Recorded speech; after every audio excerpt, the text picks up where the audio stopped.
and then you move your arm. Okay.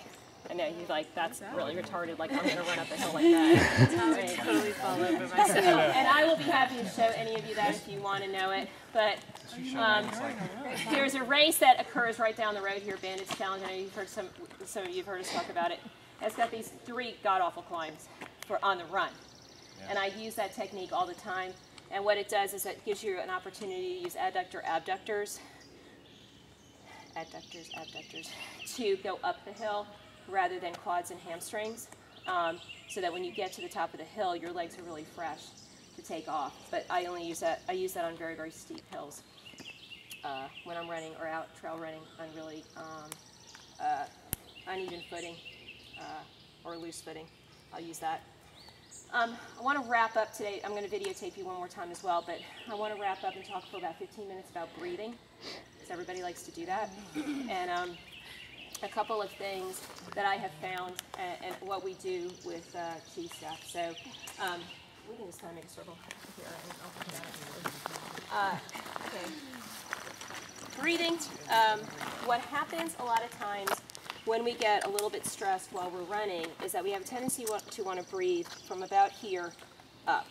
Okay, so just physiologically, the alveoli, which is your oxygen carbon dioxide mechanism for exchange of getting rid of the junk and getting in fresh oxygen, most of that's occurring here because the alveoli are much denser in this part of your lungs than they are here. This part of your lungs works much more efficiently than this part here. So if you start to, in your running and you're,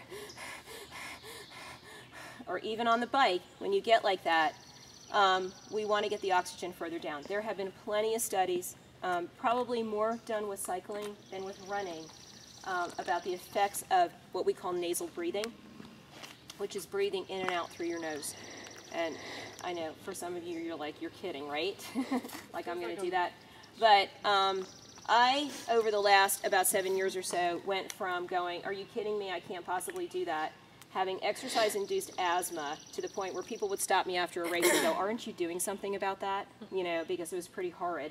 And to the point where I can nasal breathe for an entire marathon, breathing in and out through my nose.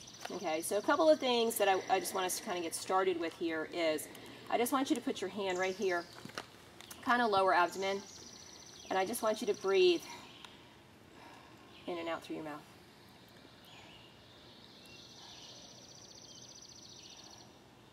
Now I want you to close your mouth, and I want you to breathe in through your nose.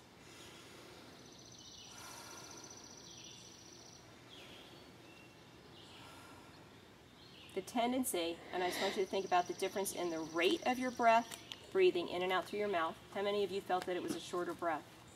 In the mouth, okay. yes. Mouth, okay. And a longer breath while you're breathing. Okay. How many of you felt less of an expansion in your abdomen on the shorter breath? Okay, great. Same thing, okay. So we innately know that breathing in through our nose will get more oxygen in. We innately know that. I want you to think about the last time you were with somebody that was really, really upset about something, and you told them to take a deep breath. Okay? Okay. What'll eventually happen is that they might do the first couple sobbing, and then what'll happen is they'll calm down because they finally got air into a deeper place, but they will eventually go to nasal breathing. And this will be the deep breath. Because if I do this, that does not mean I'm calming down. That means I'm pissed off. All right? So it's a whole different way of breathing. You also innately know that in order to calm yourself down, you need to nasal breathe. And the reason that that works is because you have nerve endings in your nasal passages that are hooked up to places in your brain that say calm down. All right? So a couple of things that happen with that. If I incorporate some nasal breathing into my running, I'm going to relax. If I relax, I'm going to run more naturally. Okay, my body is going to start to give in, and all of a sudden you're going to get this sense of awareness that you didn't have when you were running really, really tense. Just a couple of things that's happened to me with nasal breathing. White Lake Triathlon 2 years ago, I think it was maybe longer than that, maybe 3 years ago. 98 degrees, second weekend. Of course, all of us are dying. You know, by the time we get on the run course, we're like, really? Can they just cut it in half or something? You know, looking for a car to run in front of or something out on the run. So it'll be a good excuse. I got hit by a car, I couldn't finish. And so anyway, my calves are always an issue just because I've abused them for years and I've just poor running for them and this, that, and the other. So I'm out like mile 9 and all of a sudden you get the clamping down of your calves. You can't move any further and you know, you get that little twitch and then all of a sudden they just clamp down. And I wasn't really being very mindful of the whole nasal breathing thing because I was just pretty much whining for the first 9 miles about how hot it was and how miserable it was. So I knew I had had enough electrolytes in me. I knew I was well hydrated. I knew that none of those were issues, okay? So I'm like, all right, what are you gonna do? Your calves are cramping. You've got 4 miles to go. Here goes everybody in my age group past me. And so it's like, okay, I'm just gonna really, really start breathing through my nose.